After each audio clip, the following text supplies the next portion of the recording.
witnesses for being here. Let me say that I, too, am pleased that we're finally holding a hearing after years on this vitally important topic, particularly as these anti-Jewish, anti-Israel protests now erupt again on our college campuses, most of which, all of which, are getting massive amounts of federal funding. Mr. Rockland, is that how I say your name, by the way? Is it Rockland? Rackland, just Rackland. R-A-C-K rather than Rackland. Okay, I got it. All right, I'll see if I can adhere to that. Appreciate it.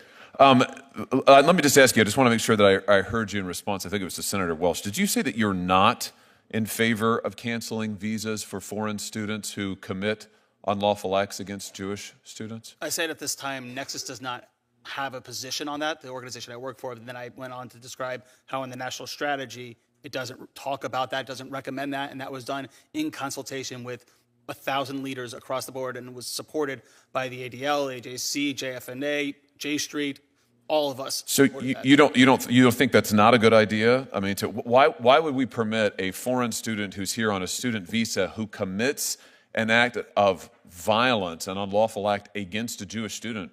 Why wouldn't we say, sorry, but if you're going to commit acts of violence against Jewish students, Jewish Americans or foreign Jewish students, whomever, we're going to revoke your visa. I mean, you're going home. So I think on that issue itself,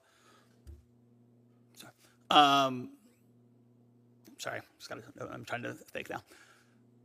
It's not, when you're talking about acts of violence and you're talking about actually breaking U.S. law towards students, that is criminal. That should be done through the Justice Department.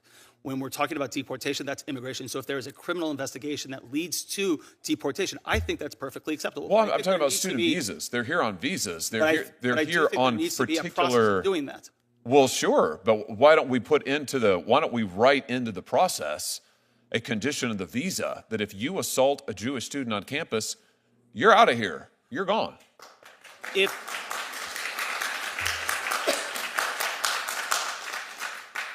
If it was written in the statute and if it was broad enough to be not just be for Jews, but for all people that have experienced discrimination, regardless of who they are, I think that we should look at that. But I think until that is in law, what I'm basing this on is what the current statute says and what currently is being done.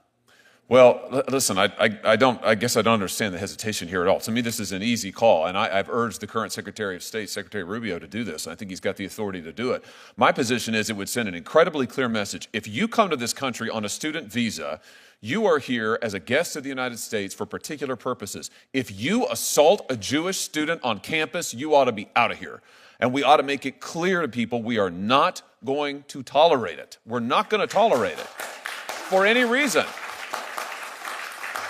Can I just ask you why I have you here, Mr. Rackland? Yeah, I've heard you talk about DEI. I just want to be clear on this. You would agree, wouldn't you, that much of this DEI rhetoric has been weaponized against Jewish students? The DEI dialogue has been weaponized against them. They're called colonizers. They're called imperialists. They're called oppressors. It's the classic intersectionality DEI language. I'll give you some tangible examples. The DEI chair at MIT publicly issued statements calling Israel a genocidal apartheid state. You have the University of Washington's DEI office that sent out an email describing Israel as, once again, an unlawful and oppressive settler colonial apartheid state. The DEI program coordinator at Rutgers said to Jewish students, F you colonizer, F you Zionists.